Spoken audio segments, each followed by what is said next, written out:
Hello, everybody out there in Radio Land. Y'all are listening to Media Cyphers, only on 89.1 WIDR's weekly program where we dig underneath the headlines and talk about what is really going on here in Kalamazoo, the state of Michigan, the so-called United States, and the rest of the world from a working class perspective, taking a fine-tuned comb through the mainstream media and calling the establishment on its BS.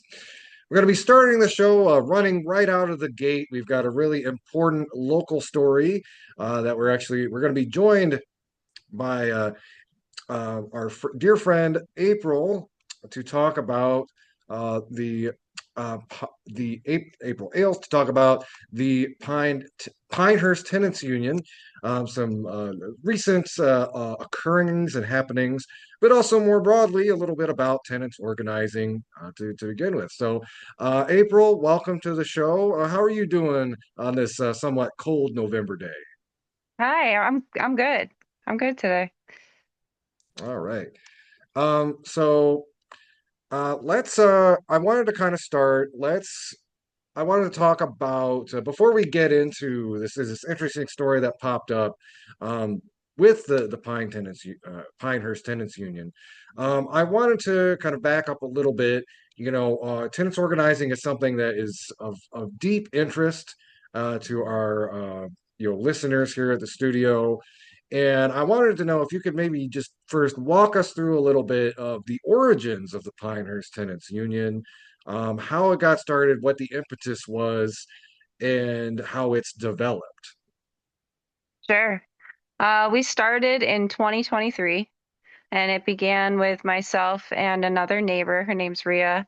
We were just having a conversation in my kitchen, mostly both of us complaining about issues we were having with management where we lived. And we realized that if the both of us were having some of these same issues, then it was probably wider spread than just the two of us. And that if we really wanted to get anything resolved, then it was going to take, community power, people power. It was going to take the community coming together, addressing it for them to feel like they needed to move. All right. And So, oh, sorry, go ahead. oh no, right? We printed up a flyer and we distributed it to our community. And how receptive were folks over at Pinehurst to this union? What were some of the big challenges that maybe you faced, especially like kind of getting people on board early on? I think one of our biggest challenges, and still one of our biggest challenges, is getting people to step through that fear barrier. Anytime you tell people you want to, challenge authority or stand up to power, there's that little twinge of fear, and they have every right to feel that. I feel that. But in order to make progress, you have to be willing to step outside of that. And it's convincing people that you have, common interests in order to build that solidarity to make them feel like they're not alone. You are one unit, and that's the beauty of it. But really convincing people of that has been a challenge. Getting past that fear barrier. And speaking to, again, anytime you're challenging power, power is going to respond. What kind of response have you gotten and maybe any like kind of roadblocks or challenges from specifically the manager over at Pinehurst to forming this union? Sure. We've got all of our pushback has been pretty mild. It's been pretty mild union busting, pretty run of the mill, what you'd expect. They initially just reached out to my partner and I. They didn't reach out to the union. They specifically did not reach out to the union because that would have validated us as an entity.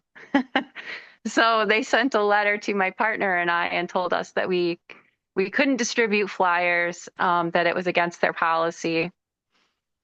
And so we took a couple of months off And I contacted my co-organizer, Ria, and I said, they just told Dave and I that we couldn't distribute flyers. They said nothing about the union being able to distribute flyers. So she went out and she distributed flyers.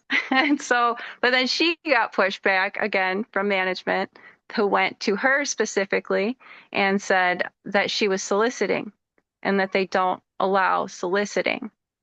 But we know this is completely false, as uh, Pinehurst officials from Full Circle Communities actively solicit for Verizon and AT&T and T and all these corporate entities who use our clubhouse to sell us these overpriced junk deals. So Right. that had been our main pushback up until we asked as a union to use our clubhouse. Yeah, and I know this was kind of a more recent development. And before we get into that, though, I also I wanted to ask um, what. So I asked about the challenges, but what are some of one of the some of the successes that you've had in building this union, either through building up that community or challenging management, or a little bit of both, that you could share with our listeners. Every single person who has joined us, I have felt a win because we are stronger. Every unit, every single person that signs that union card is making a commitment to something bigger than themselves. They're making a commitment to, making a difference in our community. So every signed union card feels like a win to me and to us because we're growing. So that feels really good. I think those are the most solid wins across the board. We've also helped build community. We've held, we started a community trick or treat. We're a neighborhood here, and we've never had trick or treat until the tenant union organized that. That was a really good win.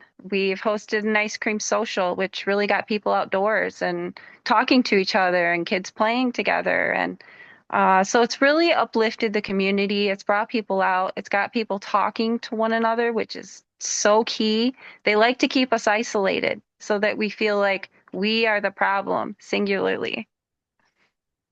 No, absolutely. And it kind of reminds me of and to my listeners, I'd highly recommend this book, Abolish Rent, which is all Yes. about I think it's primarily written by organizers from the LA Tenants Union, but Yes. there are a lot of pertinent examples of just the sort of thing April here is talking about, up into what we're about to talk about, which is kind of the use of community space and the way that is contested between management and the people who actually live there. So let's go fast forward a little bit. So, I know you started this a few years ago. We were still kind of coming down from COVID. There weren't a lot of face-to-face stuff going on. Now, kind of trying to get the use of the clubhouse. And why don't you just go ahead and tell our listeners exactly what happened when the union tried to use the clubhouse, and we'll just kind of go from there. Sure. Yes. So the union wanted to have a turkey giveaway. We've been very concerned about making sure the community stays fed, um, with the government shutdown and the possible loss of EBT. We really wanted to make sure that we had some way to kind of help people if they needed it.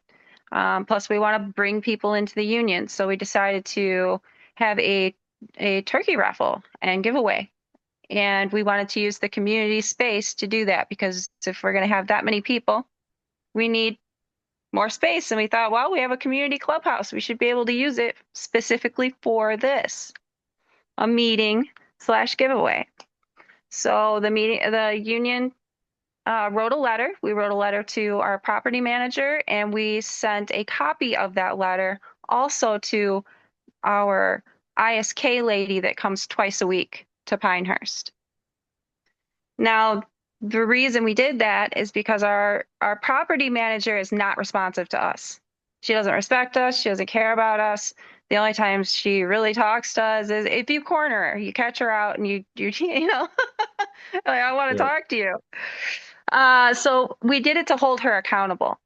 You know, we emailed both of them a copy of the letter, and then we also delivered paper copies directly to the inbox that they use to collect rent checks to make sure that two sets of eyes got two sets of letters, so there was no way they missed this written request. And for a while, we got no response. And so the union put out an email requesting that, all members do an email and calling campaign to really add weight to the request. Well, my partner, Dave, was one of the people who sent an email. So days later, after we'd sent all of this, Dave got a response, not the union, not anyone else, just my partner, Dave. And the response was from our ISK lady, not even the manager, not anybody from Full Circle, the people who own us. It was from an ISK lady telling Dave that we couldn't use our clubhouse. That's, by the way, Integrated Services of Kalamazoo, for Yes, listeners who are unfamiliar, yes, and they primarily do mental health and substance abuse work. yes. So yeah, maybe you could explain a little bit more because yeah, I think a lot of listeners might be a little like puzzled. Why would that local nonprofit have any like say in the use of your clubhouse? That was our biggest question. Was why we didn't even hear back from, the people that were supposed to respond to us. Why is this third party uh, effectively acting as the boot in this situation to push us down? Uh, and so we wrote another letter as a union. Again, we sent it to both our ISK lady and the manager here at Pinehurst, and they again did not respond. But they did not respond to the union. They responded again to Dave. And so this is a clear example of union busting. This is a way of them um, going around the union and thinking they can contact one member to make us take the hint. We did not take a hint. We issued a pressure campaign.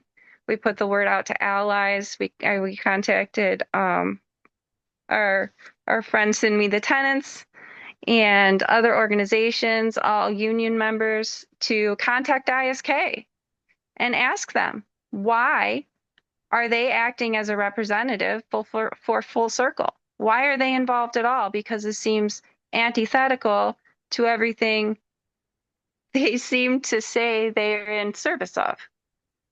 Seems a little silly. And their response was to finally contact Full Circle, who then decided to contact the union and give us permission to use the space. So But it's it it's took a all that pressure. yeah. I mean, it is an interesting example of one, the success of like, people power and public pressure. Yes. But also like, yeah, the way, particularly, it's kind of interesting to try to ponder how this would have gamed out if, again, they're like, why an intermediary from ISK of all organizations is involved and what Right. they necessarily expected to happen. But especially when like the danger of this becoming a public relations problem appears like Exactly. this. Yeah. Well, Full Circle Communities claims to be they are a nonprofit themselves. The people who own our housing situation are a nonprofit, which blows the mind. And I was kind of curious, like that particular dynamic of, are there particular dynamics that you think are unique to organizing, against an entity that is, and again, it's funny how you prefaced a lot of this by saying like they allow solicitation from Verizon and AT&T Yes. and all this other stuff when they're ostensibly supposed to be like basically a nonprofit housing resource. Right. So, could you maybe talk a little bit about, maybe, how organizing against or organizing towards a union held by a nonprofit might be different than a for-profit landlord, but in this case it almost seems like there's not much of a difference, and maybe if you can talk a little bit about that. Well, I think with a nonprofit, they make a lot of claims to be a nonprofit. You got to tell people that you're for them, right? In order to gain those donations and keep up whatever your ultimate goal is, you need a public perception that you are good. The public needs to perceive them as good. So when you're doing things that are keeping the people down, that goes against you can that what we did was essentially our research. Who is Full Circle? What do they claim to be? What do they claim to be about? Who is ISK? What do they claim to be? What do they claim to be about? And then we use that against them in our letters to them. Here are the claims you're making, but here's what we're seeing in action. Make it make sense. Yeah, and it's something I know a lot of organizers in Kalamazoo talk about is the nonprofit industrial complex. Oh And yeah.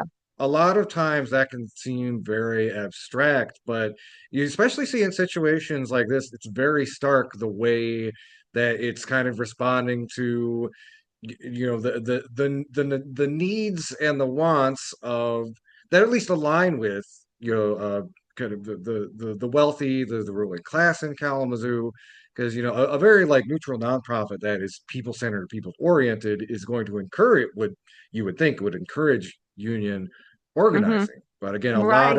a lot of nonprofits in Kalamazoo are ostensibly wrapped up in the for-profit sector.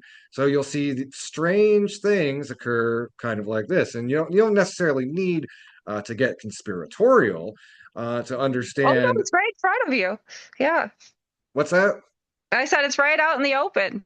Yeah, yeah, Yeah. exactly.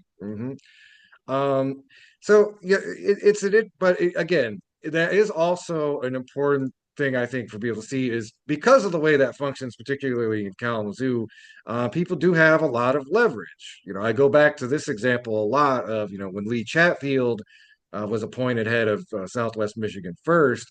That was a bit of like Kalamazoo's ruling class letting their mask slip, but because of the overwhelming amount of public pressure, he was replaced with, a neoliberal from Las Vegas, but still somebody a little bit more, well, what's the word?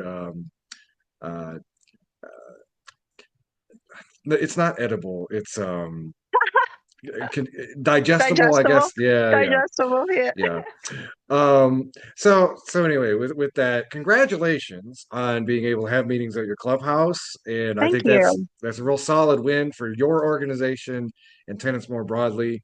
I go back to some of my own organizing history, and like that is housing and tenants' rights are always like have always been like basically the issue here in Kalamazoo. So there's probably a lot of listeners who maybe they don't live at Pinehurst, but maybe if you could maybe impart some advice or wisdom at people who are thinking about maybe I need to organize, uh, my community against my landlord or my property management company or even the nonprofit that You runs the definitely should community. organize your community. I think everybody should organize their community. I think you are missing out on knowing your neighbors and there's so many opportunities that can come through organizing where you live.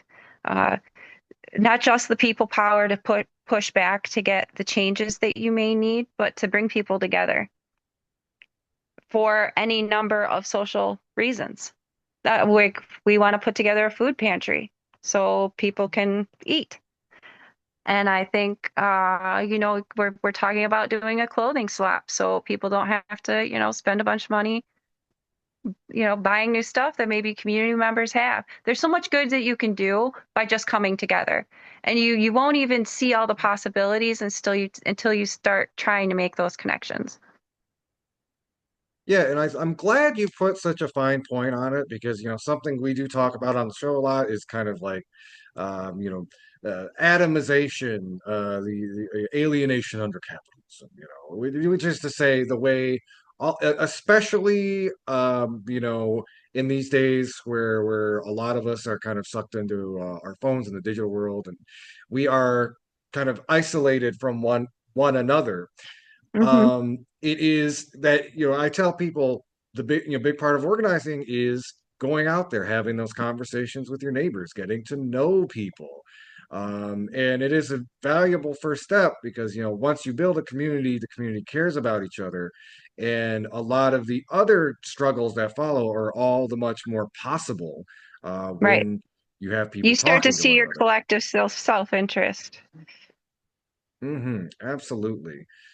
So April, I want to really want to thank you for spending some time talking about this on our program.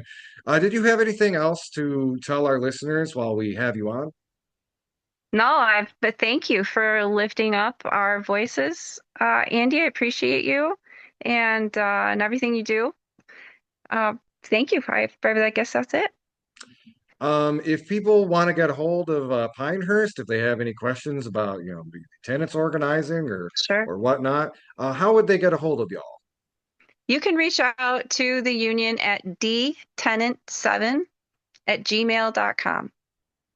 Okay, great. And we will put that in our show notes for the listeners. April, have a great day and solidarity. Solidarity. All right, to everybody out there listening, we're going to take a quick break. Y'all are listening to Media Cyphers only on 89.1 WIDR or online at widerfm.org. You can also find us online, Media Cyphers on Facebook, YouTube, and the Media Cyphers Kalamazoo podcast you can find on most podcasting apps. Keep your dial locked. This is Media Cyphers, your source for political revolution. Listening to Media Cyphers only on 89.1 WIDR or online at widerfm.org. Uh, thanks again to April from the Pinehurst Tenants Union for that really important discussion. It really gives you a kind of a look at how a functioning tenants union here in the Kalamazoo area is going, what kind of challenges they're facing, some of the unique kind of challenges they face here in Kalamazoo.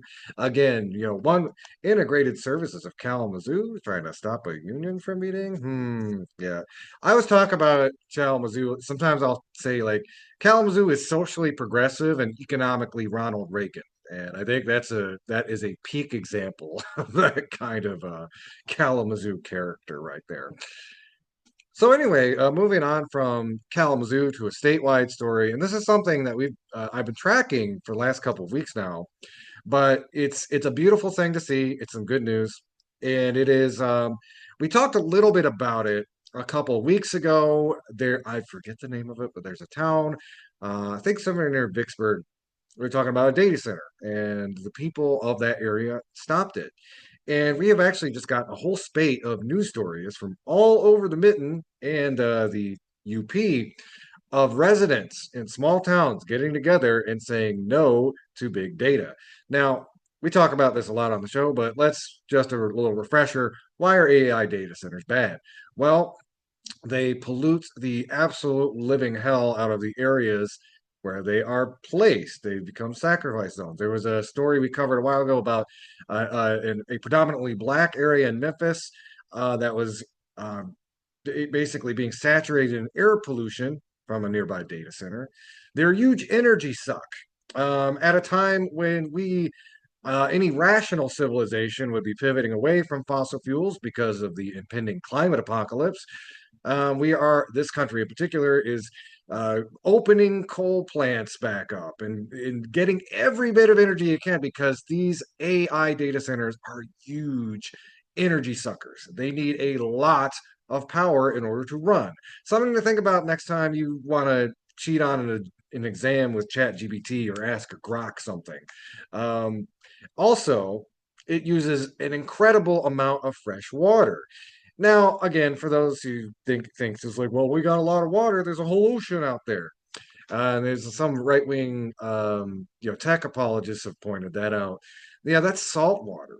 And a lot of times when that water is evaporated, it goes back into that ocean and it's salty. Humans can't drink salt water and survive lest they get the sea madness. And we do have a finite amount of fresh water that these AI data centers need to run. And by the way, if you're dumb enough to say, well, why not just use salt water? The salt and salt water will corrode machinery faster than you can blink. Just go at. There's that documentary about Jaws. I know this is completely unrelated, but yeah, if you want a refresher on what salt water does to machinery, go watch that documentary.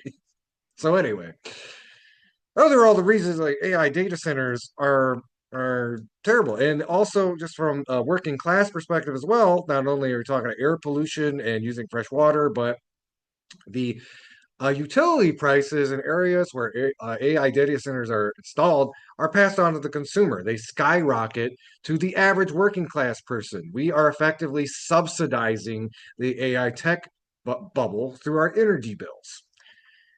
And what we've seen recently gives me a lot of hope because we see people who are savvy enough, who are knowledgeable enough on these issues, and are protective of enough of their communities and their natural ecology that when these people come in trying to build data centers, they have said no, full stop. I think there was one Kalkaska, there was a video, this very schmarmy guy in a Carhartt sweater trying to also promote, oh, there's also going to be renewable energy, so it's not going to do nothing. And people were calling out the BS in real time. And you had this eloquent resident speaking about the importance of preserving the North County Trail. It's something it's kind of like a corny cliche at this point, but there is something about the land that brings people together. I was just thinking about this recently. We recently in Kalamazoo had our own struggle to once again defend Asylum Lake from development. And Kalamazoo is a pretty kind of liberal blue dots in a sea of more conservative rural areas. But even in these areas that are quote unquote, Trump land or whatever, you see people, they know what these data centers are. They know what they bring. They come with that knowledge and they put their foot down. I want to read this article from Michigan Advance that kind of goes into this in greater depth, talking about Michiganders versus AI.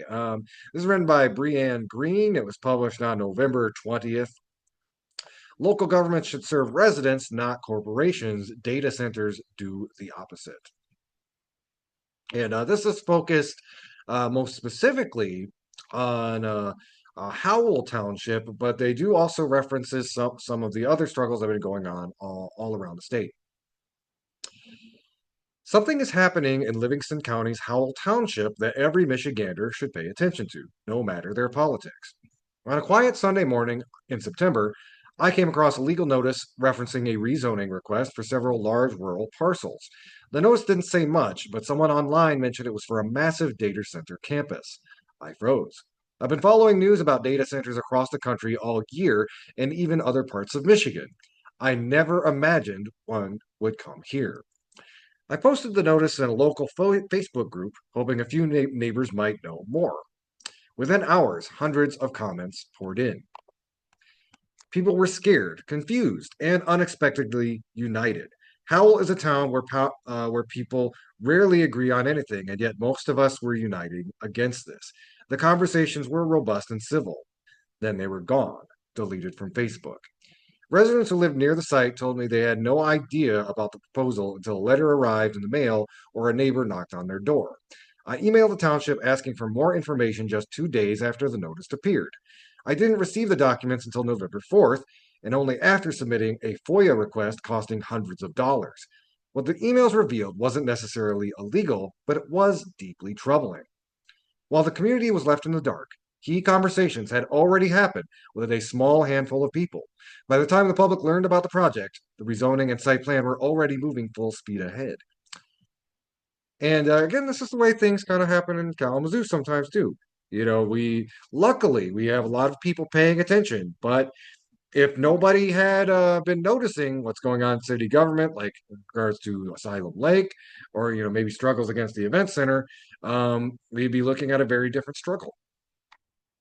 Going back to the article, the landowner seeking the rezoning had helped township officials plan the logistics of the public meeting, including recommending that it be live streamed, and strategized about keeping people outside under tents and letting them in the building one at a time. Hmm. Safety and accessibility were barely mentioned, and glow sticks were offered as the solution to safety concerns about people walking down a dark, curving, busy road in the dark. The emails also mentioned that the local utility company was pressuring him to make sure that hearing didn't get postponed. Public meetings are supposed to belong to the public. They're supposed to be co-designed by the private party asking for a special. They are not supposed to be co-designed by the private party asking for a special deal.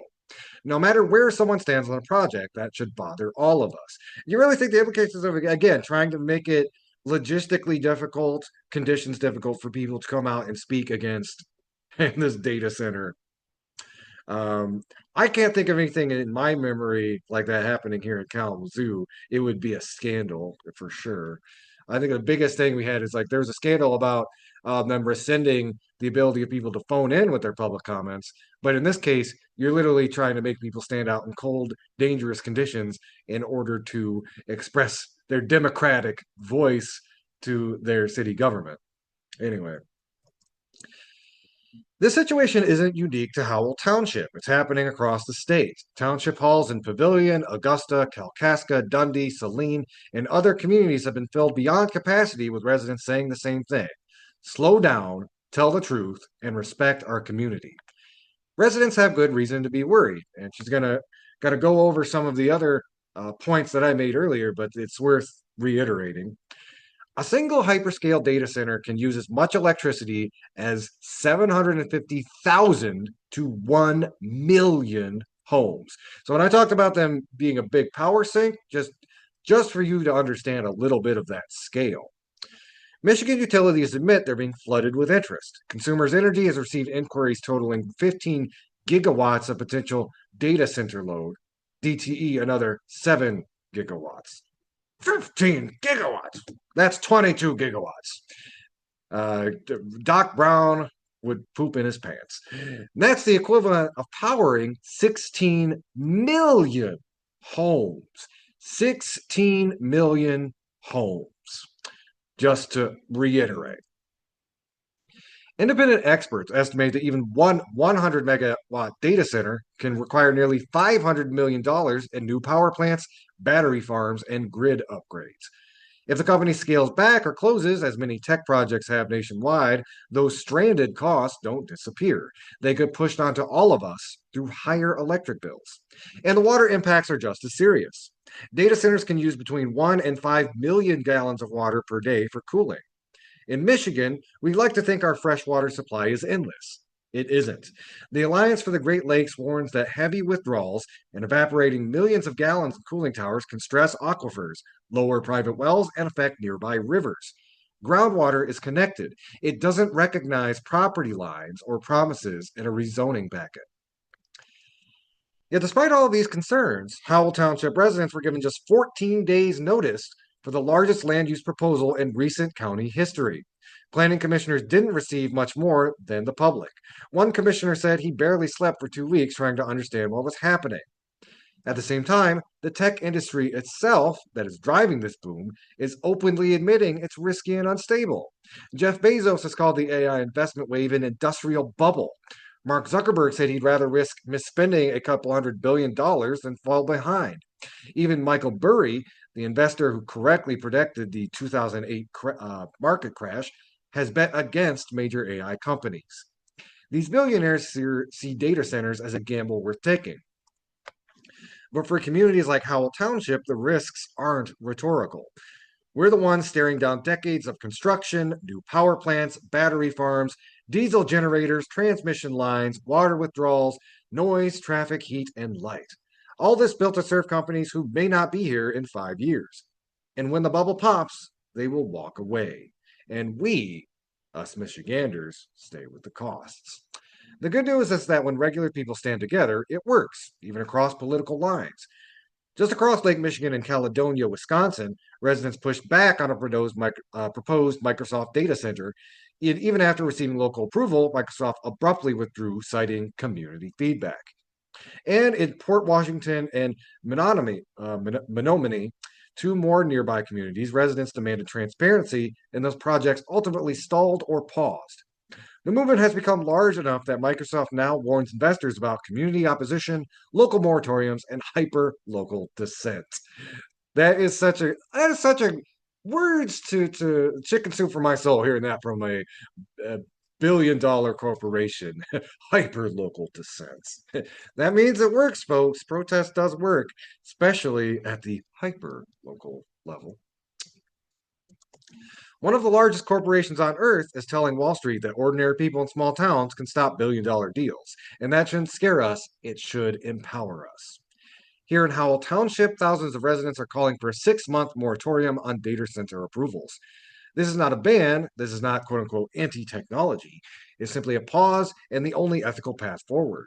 A pause gives the township time to do the following things: update zoning and ordinances, get independent environmental and infrastructure reviews, understand water, energy, noise, and emergency impacts, and create rules that protect residents and not developers. If a project is truly good for us, it would still be good after careful study. Good, solid, well thought out projects don't need secrecy, non disclosure agreements, or fear of public pushback. Only bad ones do. I love this community. I love the people in it, and I believe in fairness, freedom, and local control. That means decisions made in the open with honest information. It doesn't mean rush deals pushed by trillion-dollar corporations and utility companies who do not live here. Something big is happening in Livingston County, but we are not powerless. We are stronger when we stand together, and the power is and always has been with the people. Now is the time to use it. Show up to the meetings, give a public comment. This is our home, our water, our future. We will decide what happens here. So again, you could read that article for yourself at Michigan Advance. That is from Bree Ann Green. It was published on November 20th. Local governments should serve residents, not corporations. Data centers do the opposite. Okay, we're going to take another quick break. Y'all are listening to Media Cyphers only on 89.1 WIDR or online at widerfm.org. You can also find us online at Media Cyphers on Facebook, YouTube, and the Media Cyphers Kalamazoo podcast you can find on most podcasting apps. Keep your dial locked. Y'all are listening to Media Cyphers, your source for political revolution. Came came to a GOP came to a town hall or something in Dearborn and gave the most white nationalist Oh, yeah. Yeah. uh Oh, speech. for Gave one those of the most listening online, I'm really sorry it cut off our introduction to this, but we're talking about Dearborn and happenings that just happened there. But keep going, Lawrence. yeah, yeah. So uh basically a man who's an American first white Go nationalist first. neo-Nazi. Yeah, Groyper neo-Nazi came to Dearborn, basically saying, "Hey, this is a white country, uh, that the Muslim takeover is not welcome. That they called them infestations, like Yeah. literally saying things that you could verbatim quote from Mein Kampf to describe Mhm. the uh Muslim population." And I'm sitting here like, that's not the outlier of the Republican Party. I don't feel like that's the outlier to how most is the norm. Oh yeah, no, I mean, especially you go back to that email scandal from a couple weeks ago. Especially like there's a generation of like politicians and activists in the Republican Party that are specifically unapologetic about being like racist and using neo-Nazi tropes. That's a lot of what like Nick Fuentes is trying to do now in the wake of Charlie Kirk's death, is starting to normalize all that kind of stuff. Sorry, go ahead, Lawrence. Oh, Hello? Lawrence? Yeah, are you? We can hear you. What's up? Okay, no, got interrupted. No, please continue.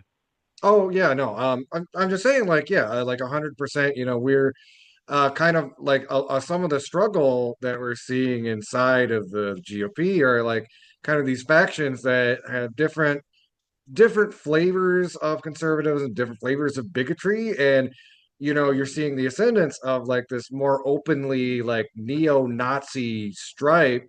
Like people like Nick Fuentes who are trying to like mainstream this in the wake of Charlie Kirk's death, and you have some conservatives who like the whole leopard eating the face thing is just like Laura Loomer. This is probably the most like wow, Laura Loomer, who was recently talking about throwing the entire Latino population into concentration camps, suddenly says there's a neo-Nazi problem in the Republican Party, and it's because like I think Laura Loomer is Jewish. Ben Shapiro is Jewish, and they're starting to see some of these like more like vehemently anti-Semitic people get into the mainstream, and they're like, I can't believe this. What, where did this all come from? Gee, I don't know. If Yeah, you throw yeah, some twigs it on a is. fire, you might start with something. I don't know. It's just like, Yeah, yeah, man. It is okay. It the Naziification or the extremists of the Republican Party, the this age of anti-intellectualism that we are in, where experts don't know what they're talking about because all conspiracy theories are valid, that that everything that they said about like we are both old enough to remember all the things that they said about Hillary Clinton, right? About yeah. the Oh cabal yeah, yeah. of corruption and What is it? and Cosmic PDF pizza or files. whatever it was. Right, She's got a right. dungeon in a And pizza then parlor. yeah, and they shot up a pizza parlor because they believe this thing's from QAnon. And now all of those things are are exactly are project was projection because the person who came up and gave that racist speech was a was pardoned from January 6th, right? Hmm. He was associated. He's been associated with other people who beat police officers. That man that went and spoke was at January 6th and he beat police officers with a bat. Yep. Can you imagine? Can you imagine a a Kamala Harris supporter or uh or a or a Joe Biden supporter that was at a violent the, think of the most violent BLM or March for Our Lives or women's rally march, right? Me Too movement march. And there was a I'm sorry, I'm just violent picturing in my head like some masked up like an anarcho Bidenist just like spray like goes beat somebody up, spray paints on a wall like no gods, no malarkey or something right, like right. this. And then Uh, and then and then turns around and tries to run for Senate. That man should be in jail. That man Literally. shouldn't be. Like he That was man in should be in jail until jail. a few months ago, right? Like so, uh, it's crazy. And the thing that makes it crazier is that we have right wing provocateurs in Michigan that help bring this person to Michigan, that help launder this reputation, and they think and again they thought Dearborn was a fantastic spot to go to because Dearborn overwhelmingly voted for Trump in the last election, right? mm, I don't think it was a smart idea. yeah. I don't think it was a smart idea. Like I don't think it was a smart idea. And I said for the uncommitted movement, if they weren't going to vote for uh Harris, then don't vote at all. Like you know what I'm saying, like Yeah. or vote third party. You know what I'm saying? Because because a vote for MAGA brings you this. The lepers thought that y'all they want the lepers thought that it was cool to come eat your face. So they are going to places where they think it's okay and that they will be accepted. Well, what's interesting though is like the context of this too. They had like an anti-Sharia law march. So it was meant to be an instigative. It was meant to be like yeah, because you can't just like go up. Oh, we'll be welcome in this place that's like majority, Muslim, Arab, and it- and again, you mentioned earlier projection, and I want to kind of go back to that because that's what a lot of that was. Is again, anybody who spent any time in Dearborn, it's a pretty average Michigan town. It's full of Michigan people. There's maybe more mosques than the average Michigan town, and some really great shawarma restaurants. But like, it's normal. But like these folks, they That want like white it is nationalist Sharia law throughout the that whole United States. So it's like projecting that onto this pretty quiet, peaceful community that we got over there, and trying that to come up and stir up trouble. Dearborn, Dearborn, Michigan is is like every sitcom city. Like Yeah, it is the most it is the most average. It's like think of your average sitcom city. That's Dearborn, Michigan. Like it is yeah, not. yeah, It's not even yeah. like it's not. It's like I've never watched Friends, but it's like watching Friends, like or a Modern Family, Yeah. or like it I don't. is. Yeah.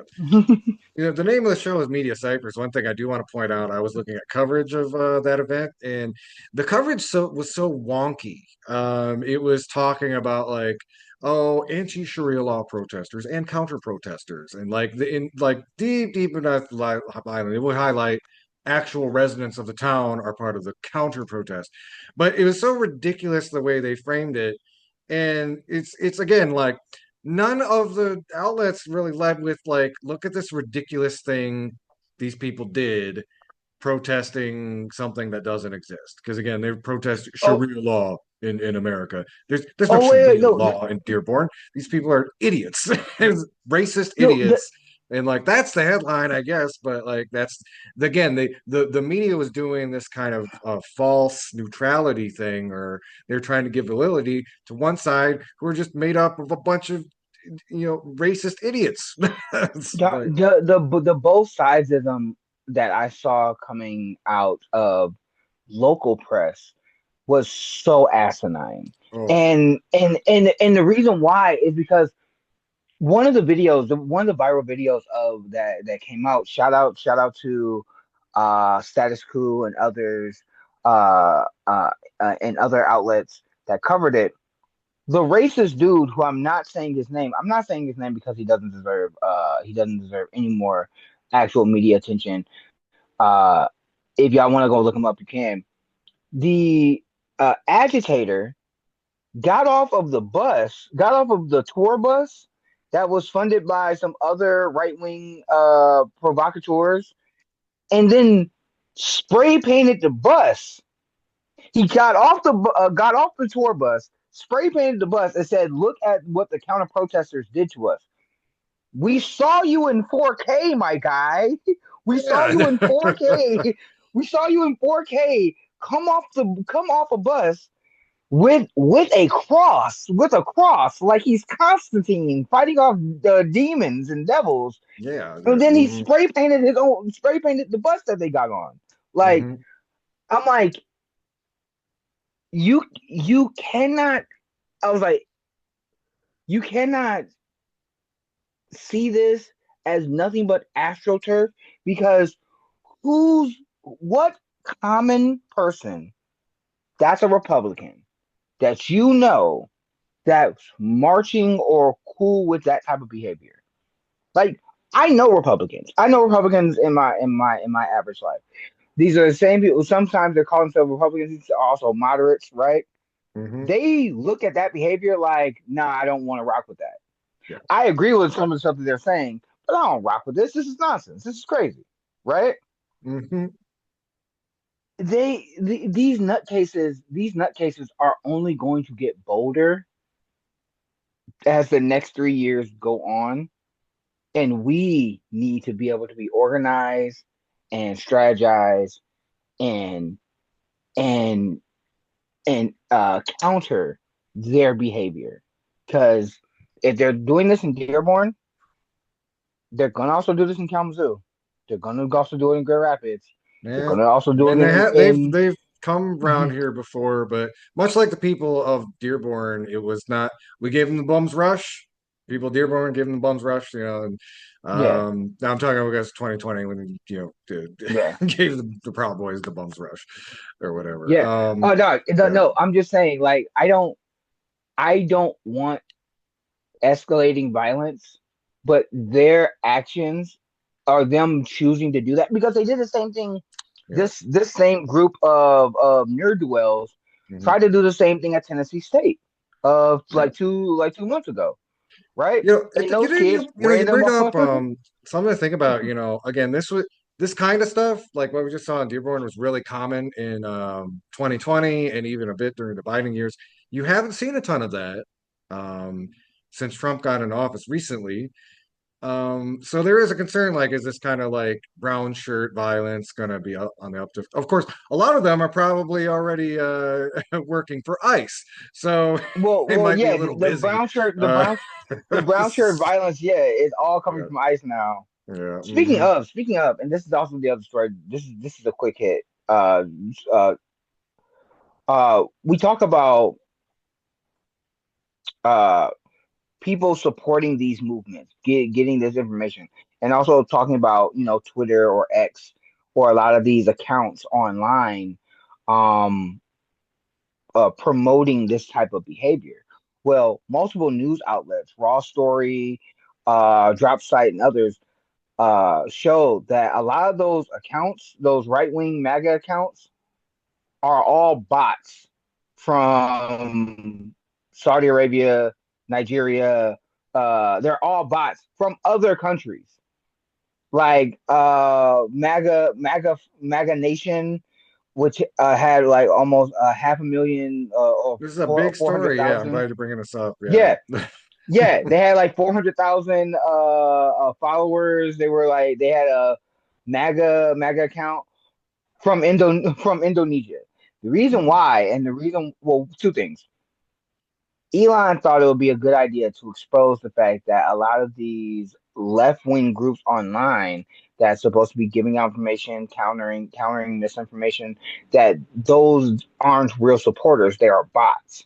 Mhm. When he opened this up to the press and things of that nature, the press found out it was like, no, it's not even all. Is that there are some less than 10% of those accounts on from the Democratic side are bots, but the overwhelming majority of Republican accounts that are on X are bots.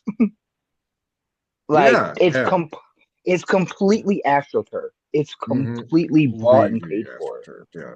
It's funny too, Yeah, because like a lot of when we talk about AI and we talk about AI earlier in the show, like one of our big concerns is its capacity to just warp reality and like make people completely misunderstand what is going on. And before AI, bots are a version of that where like, again, people with the amount of like MAGA accounts online, and you go back like posting the same stuff, blah blah blah blah blah. But it gave people in that movement an inflated sense of how quote unquote grassroots it was, when really it was just trying to instigate the most emotionally malleable people to basically kind of inflate power. And again, a lot. Hey, Trump won the last election.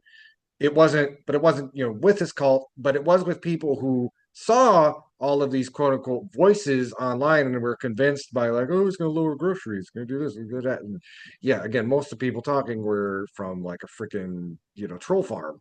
It's.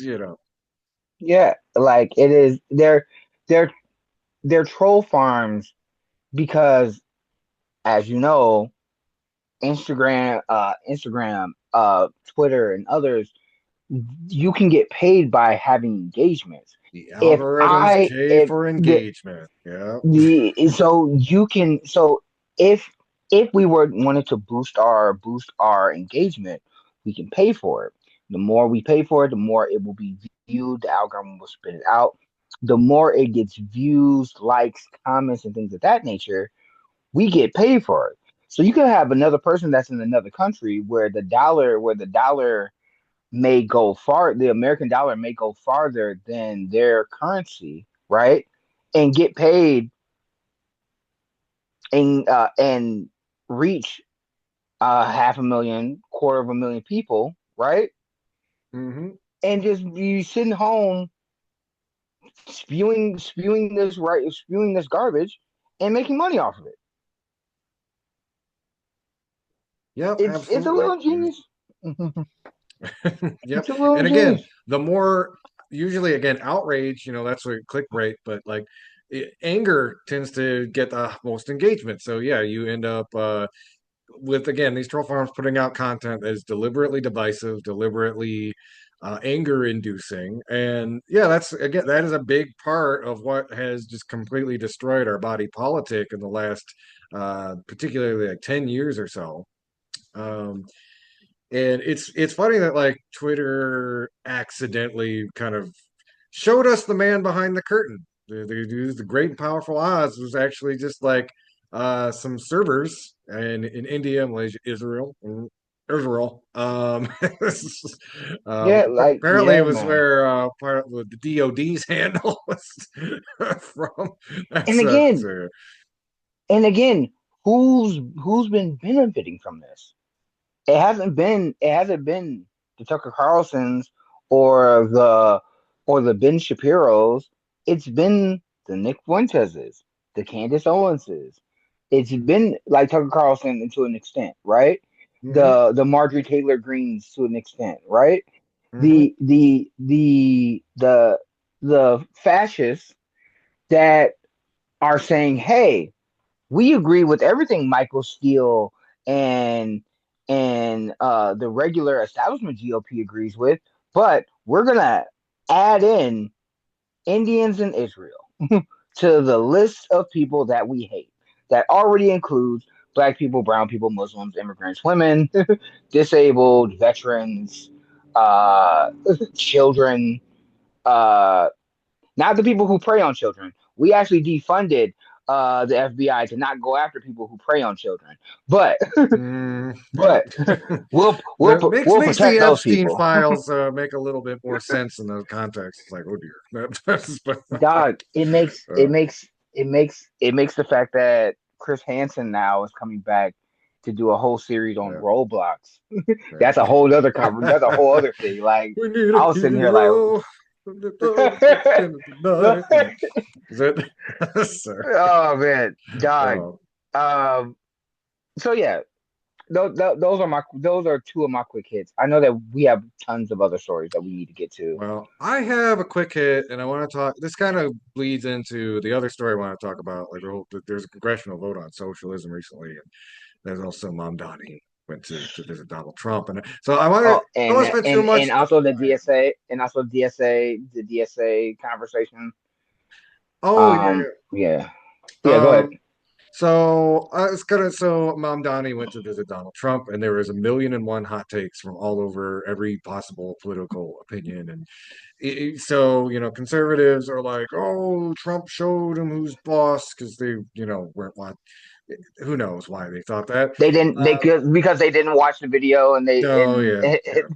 It's easy to invent it. Then kind of progressives were saying, no, this was a win. He said he stood by his principles, he told the truth, blah blah. You had like far left outlets who were just like, see, we told you, Mamdani is he's already part of the machine, he's capitulating and visiting fascists and blah blah blah blah blah.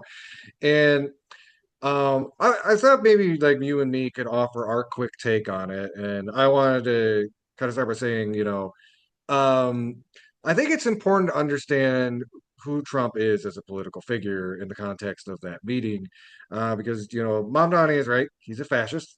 But I think something for people forget a lot about Donald Trump is the kind of fascist that he is. He is much closer to so uh, again, I think that when people think of fascism, the first thing that conjures in their head is Nazi Germany, the Nazis, Adolf Hitler. And we should remember that fascism was created by Benito Mussolini, who his original definition and what fascism really is most, at its core is the merger of corporations and states. And the authoritarianism that follows is to uphold that merger. That's really a lot closer to the type of fascist that Donald Trump is. Now, that's not to say he doesn't have a lot of straight up Nazis in his inner circle, but that's basic. That he's a businessman. That's what Trump's about. He's about the merger of corporations and the state, and he is a fascist who really doesn't have. He does not have like any sort of religious ideology around fascism, sort of kind of like Hitler did. He moves with he has no ideology and really no ideological understanding of fascism himself. So he is like a leaf in the wind, and he will often just take on the attitudes and sentiments of the last person that was in the room. That's kind of what you saw with Zoran Mamdani. And as my wife pointed this out, it really tickled me. It was like, look, it's not really that deep. Donald Trump is a senile old man. Zoran Mamdani is a sharp dressed young man with a firm handshake and saying, "Hello, sir. How do you do, sir?" And that's enough to make boomers like Trump kind of melt like putty in your hands. And yeah, the fact that again he's just got this firmness, this charisma. Donald Trump likes winners. This guy just won. He just won big time, Yeah, and without the ability for him to like kind of corner him and bully him, yeah, of course Trump's going to be like, this is a nice young man. He's got some good ideas. Trump's not suddenly a communist. He's not going to come out and say, so I've heard about the surplus value. It's getting taken from the workers. We got to look into this. Who's stealing it? I don't know. But, it's not Trump, like Trump, yeah, he has not yeah, wavered at all ideologically. It hasn't really happened in the other direction. But yeah, to think that either Trump is moving in one direction ideologically, or that Mamdani is like, a sellout or whatever, is to really kind of miss. This is just the weird reality we live in. We're living in wild Biff Tannen casino fascism, where it's like, it's all right, buddy. You can go ahead and call me fascist, is what it is. And he just likes being next to somebody who's sharp and successful, despite the fact that he's a democratic socialist who calls him a fascist. The dog. absurdity of the times, man. Dog. No, okay. So there's multiple ways to look at this and look at it logically. Trump is a wave riding buffoon, and that's what it is, right? Also, we gotta give the mayor elect some grace. That wave riding buffoon is also the president. You have to work with him. You don't have a choice in this matter. I don't like the troglodyte, but the troglodyte is the president. He should have. He Mondani could have said that, but Mondani should have been like should have said in like in other interviews about it. He could have been like, "Look, he's the president. I have to work with him. I have no choice." I think he did But actually kind of say that because and people were no, he said it. pushing on him about it, and that was basically his response. Like, he's the president, Yeah, Oh my God. yeah, and he also said the thing that makes it so hilarious is that he was like, "Do you stand by calling him a fascist?" He said, "I said what." He should have just said, "I said what I said." Yeah, I yeah. would have loved for him to be. He said, "Yeah." He said, "Yes, I stand by it." He should have said, "Nah, nah, yeah, yeah. I said what I said. I stand on it." Next question. Yeah. but the other thing is that I don't like his other answers when it comes to primarying incumbents, and that's a different Oh conversation. yeah, But yeah. when it comes to the president, no, he said basically what I thought he should have said was, "Hey, this is the president. The president is supposed to allocate funds to my city. I'm about making this city better. This is what my whole campaign is about: is making this city better. It just is what it is. I mean, like I have to meet him because he's the president. I But I'm actually about do, to. and this is I'm gonna about, sound weird. I'm usually like the further left guy on the show, but I actually want to extend a little bit of grace on this whole primary Hakeem Jeffries thing because, and this is really specific, some of the internal politics around the candidate themselves. From what I've heard, this is a guy who's kind of dipped in and out of the DSA over the years. There's a lot. Progressives have, like, like we've been burned before. Fetterman comes to mind. And if you don't have somebody who's Yeah. really ideologically committed, you can, DSA, when they endorse somebody, it doesn't just come with like, hey, we hope he wins. It comes with tremendous amount of resources, door knocking, etc. Now, what do I wish that like AOC and Zoran would have specifically said, no, it's just, like this specific guy, we don't really want to run, but they're doing their whole politics thing. They don't want to upset the overturn the apple cart or whatever. Um, but it would again be a little more honest and be like, hey, we need to challenge Hakeem with somebody who's a little bit more principled and reliable or something like that. But yeah, they did not come out and say that. They didn't say we don't think they should primary Hakeem Jeffries. They said Hakeem Jeffries should not be primaried, which is the wrong answer. Everybody who's been paying attention to politics for the last several Oh, months. So, absolutely. mhm.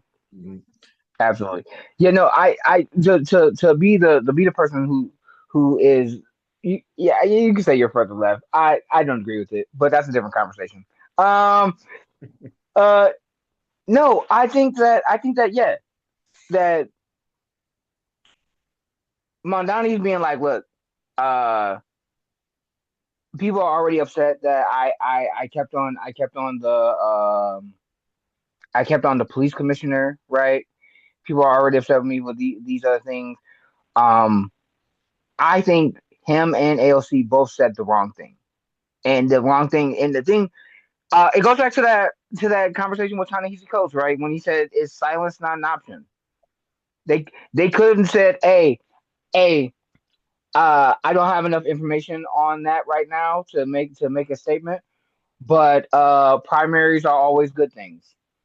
I wouldn't have gotten here if it wasn't for a primary. So or challenging the establishment, Yeah, it right? is pretty So rich to, I mean, both Zoran and AOC in particular won their elections by challenging incumbents. So I was like, yeah. come So on if now. they both could have get if I was their PR team or if I was their team and someone would and I would have told them I would be like say it like this.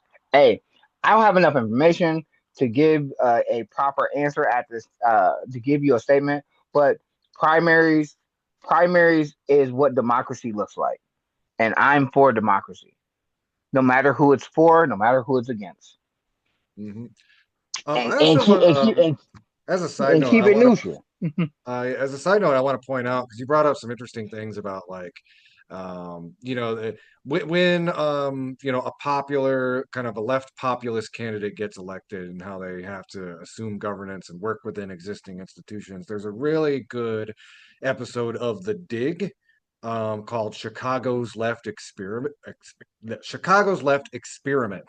We'll link to it in the show notes, but it does a really good job of talking about, when Chicago got Brandon Johnson elected and kind of like the reality of what happened when he started to have to govern. And you get a lot of really great insights about some of the victories, challenges, defeats, and disappointments from that. But we'll link to that in the show notes. Chicago's Left Experiment from The Dig. But I mean, I found it pretty fascinating because especially in light of the win in New York recently about like kind of what happens when these left candidates have to assume power. But go ahead. I didn't want to sidetrack too much. I just thought that would be kind of important to point out to the listeners. No, I agree with you. You know, it's yes, DSA and other organizations like Justice Democrats and Brand New Congress, things of that nature, are always challenging its establishment and incumbents, and the incumbents always have the power of the purse and more money and power and institutions like the mainstream media on their side, right? And when you are fighting as an incumbent, you are always fighting an uphill battle, Hmm. right? When you're fighting as a challenger, right? Um, so for those who are coming from the activist field, the movement field, who are coming from a more progressive perspective, the people who are coming from our side, it is always the right thing to say. No, hey folks, we need more people who agree with me, who fights like me, who y'all are saying are who respects office and also tries to fight for your best interest. We need people like me in positions of power, and we need people like me in Congress and in the Senate. And some of these old guards got to go. Mm-hmm. Yeah. I mean, you don't have to say it like that, but you can say, "Hey, primaries primaries is what democracy looks like, and people who are in positions of power need to explain to their their supporters and to their constituents why and what they've been doing. They need to explain why, what they've been doing, and justify their actions. If they can't, then hey, then they need to go. Yeah. I mean, although I think, Lawrence, it's not as if, the Democratic Party or the representative identities are hostile to democratic socialism at all. I mean, we haven't seen anything like that. But that sarcasm is the that leads into our next story. I want to Yeah. talk about the vote in Congress where they voted. There's a big vote to denounce socialism. 86 Democrats and all Republicans in the House passed a resolution to quote unquote denounce the horrors of socialism, including Hakeem Jeffries voted on that, by the way. Um, and Another reason why y'all need to get him out of here. I would love I would love for anybody in the media to be like, why are y'all voting on this? We just had another plane go down. What was it, like 3 months ago? Or a month ago? yeah, yeah. Oof, yeah. Like we just we have a data center in Missouri that is poisoning a black neighborhood. Grok's Mm. data center is Oh, we were poisoning a talking black. about that earlier. Yeah. Yeah, Grok's data center is poisoning a black neighborhood. Okay, we have we have this this this trade war and tariff shenanigans is making it harder for people to get food during the holidays. Food banks funding for food banks got cut because of Doge, and y'all are voting on denouncing socialism. The type of programs that feed the poor and hungry, 40%, 40 to 50% of those being women and children, are socialist programs. They Hmm. would be defined as socialist programs. This is what you're spending your time and money on? Explain why. Oh yeah. And I want to cut through a little bit of BS here too, because this kind of red baiting, it's a response to something, and I'm gonna explain that in a second. But let's go back to basics. What is socialism? Here's the definition. Socialism is work, the old Marxist way to say the worker seizing the means of production. The layman's version of that, workers having control, direct control of their workplaces and their communities. I challenge people go listen to Richard Wolff talk about worker co-ops. He's very eloquent talking about how that is kind of the root of what socialism is all about. And of course, all of those social programs kind of stem from the idea that working people, being able to democratically control their lives, choose to support one another, and that's how we should spend our tax money, et cetera, et cetera. I'm also reminded of the classic Fred Hampton quote, Black Panther, who once said, "Socialism is the people. If you're afraid of socialism, you're afraid of yourself. And if socialism is the Facts. people, then what the Congress is saying, we are afraid of the people." And Facts. yes, Facts. and especially when you look at some poll numbers where this comes from the Left Voiced article I was looking at. There's an NBC poll that shows that fewer than 50% of voters maintain a favorable view of capitalism. Um, and numbers among young people, in particular, ages 18 to 29, 62% of them have a favorable view of socialism.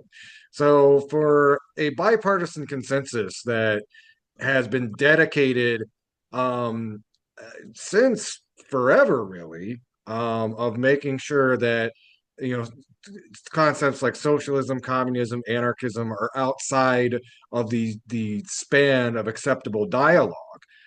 Seeing this much public support for socialism, most notably in the election of Zoran Mamdani to New York mayor, it's having the establishment running scared.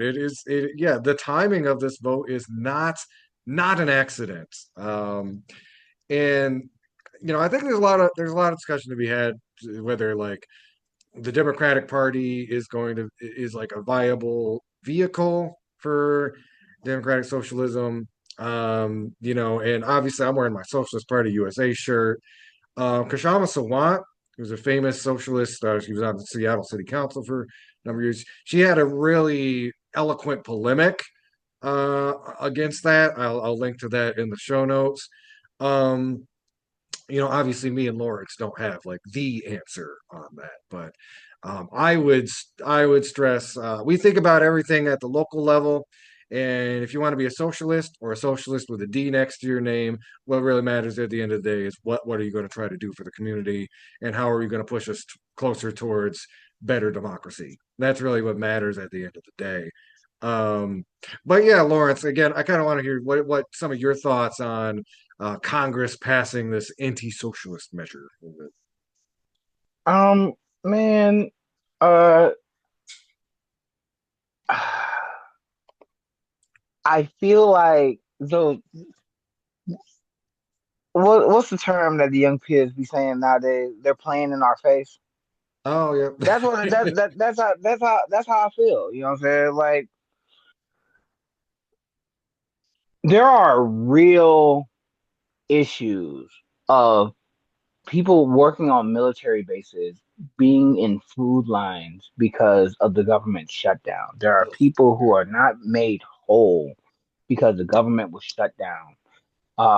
Flight attendants and airline workers are saying that they don't feel safe going on airplanes, and then that is their entire job is to be on planes. They don't feel safe. So because we don't have enough air traffic control people doing the work, doing their job, um, and being compensated for it. With all of that chaos that has been going on because of this president, you're spending time denouncing a system of government or a style of government that we have parts of in our government. Because by that definition, the VA shouldn't exist. The military shouldn't exist. We should have private military then. The police department shouldn't exist. Parks and recs shouldn't exist. Right? Yeah. Firefighters, EMS, uh, uh, uh, Meals on Wheels shouldn't exist. Right? If Social Security, again, Medicare and Medicaid, these are all things under this denouncement that they are laying the foundation for taking away or Yeah. privatizing. And it's crazy time too, because like I don't know if you saw this, Lawrence, and this was like a pinch me, I entered another dimension moment. But I think we've trashed on James Carville a lot. Running the show. Yeah, He recently came out and said he had a come to Jesus moment. It's like I was wrong. We need like I think he said like savagely economic populist platform if we're going to get out of the abyss, or something like that. So would you have people like the centrists saying like y'all were right? we got to go this way. But the people in Congress are like 30 years behind. It's like they think it's still the 90s, and that we just need to go back to this like Clinton era neoliberalism. It's insane, man. It is it grinds my gears, bro. It makes me even more angry. Uh, for a number of issues, for a number of reasons. Like there's no reason uh for things to be this way. There's no reason for them to act this way when the policies of like universal health care, universal child care, uh free buses, uh grocery uh uh grocery funded fund city run grocery stores, right? These are all things that already exist in the country. Atlanta has city run grocery stores. I think Seattle or I think has childcare, things of that nature. A lot There of are times, places in places you wouldn't expect either. North Dakota, which is a thoroughly conservative, mostly white state, has a public banking system, like, and it has for years. it it makes those things are already happening in the country. And by that, and by our definition of socialism, they would be considered socialism. They would be considered socialism. And those cities and those states are not destroyed because of it. They haven't collapsed under their own weight. They haven't been hoisted by their own petard. They are functioning, running cities. This is just a way to be like, hey, this you know what that boat is? That boat that boat serves the same purpose as the Daughters of the Confederacy putting up Confederate statues during the Civil Rights Movement. Mm-hmm. It is a know your place peasant statement. Hey, Zoran might have won, but some of you other socialists that are thinking about coming into power, oh, don't do that. No, We don't stand for that it. was an anomaly. It won't work. The Economist had like this big article where they were just very aggressively like, "This won't work anywhere else. It's only New York. Nope, nope, don't. Yep, Yeah, don't think about yeah. That's it." that's basically what that serves as. Is to say, hey, we know some of you other folks, the Justice Democrats got 100 candidates that they're trying to run in Congress and in the Senate, right? And by the way, the Dem idea too that like socialists can't win in like rural areas and stuff, I really like that's really been disproven. It was Nebraska. There was an independent like union organizer candidate ran as an independent and almost beat both parties. And again, it was on the strength of like, again, people are sick of the two-party system, and I know a lot of people, it's like, Americans have been trained to be scared of words like socialism and communism and stuff. And like, that's becoming less and less true every day. I mean, we just talked about the polling. And, again, I think sometimes in those areas, socialism is less of an albatross around a candidate's neck than claiming they're a Democrat. So, yeah, dog. It is a wonky situation, and it it is a waste of time. And every Democrat, every single we knew the Republicans are going to vote against it because they're troglodytes. They don't want working people to have anything good. They want us back in the mines. You know what? I'm not giving them a pass, but also you're on the list of people that we need to get up out of here too. When it comes to getting them out during the primaries, we need to get somebody to beat them to make sure that we beat them in their general elections. Right? mhm. Cool. But every Democrat that voted for that, every single Democrat that voted for that, thank you for telling us that you don't rock with us. You gave us the what did John the battle rapper that said it? You gave us the shot. Now we're gonna take it close Yeah. range. We're Hmm. gonna take it. And now every single person that voted for that, they need to have a primary candidate. They need to have a primary opponent. And we need to make sure that they get up out of here. Every single one of them get up out of here Hmm. because they're holding us back. Because think about it, raising the minimum wage to $15 an hour would be a way to help improve the lives of the majority of Americans, right? And Hmm. 60% of people who make less than $15 an hour are are women, right? Hmm. You would need those 80 Democrats to vote for that. To them, that is socialism. That would be socialism. Universal free college and tuition, so that people are not in debt and indentured servants for the rest of their life because they tried to get a better education and tried to get a so they can get a better job. Those 80 Democrats would also have to vote for that. Not to even mention universal health care. So, nah, we need to get primary opponents on all of them and we need to get them out of here. Hmm. Absolutely. Yeah. Lawrence, we've got like 3 minutes left. I don't know. Is there anything else you want to hit on real quick before we got to wrap up the show? Oh man, what other oh, there's a bunch. There's a bunch. The Grammys got. I know we're hip hop heads. You know what I'm saying? I know that. I usually don't talk about the Grammys, or I usually don't care about the Grammys because usually they do categories, especially black artists, very dirty. They don't even show them on television, especially like the year Killer Mike swept the Grammys. They didn't even show his category. They didn't even show hip hop on Oh, during the broadcast, why are we and they going gave a backwards life on that, man? Get out of here. dog.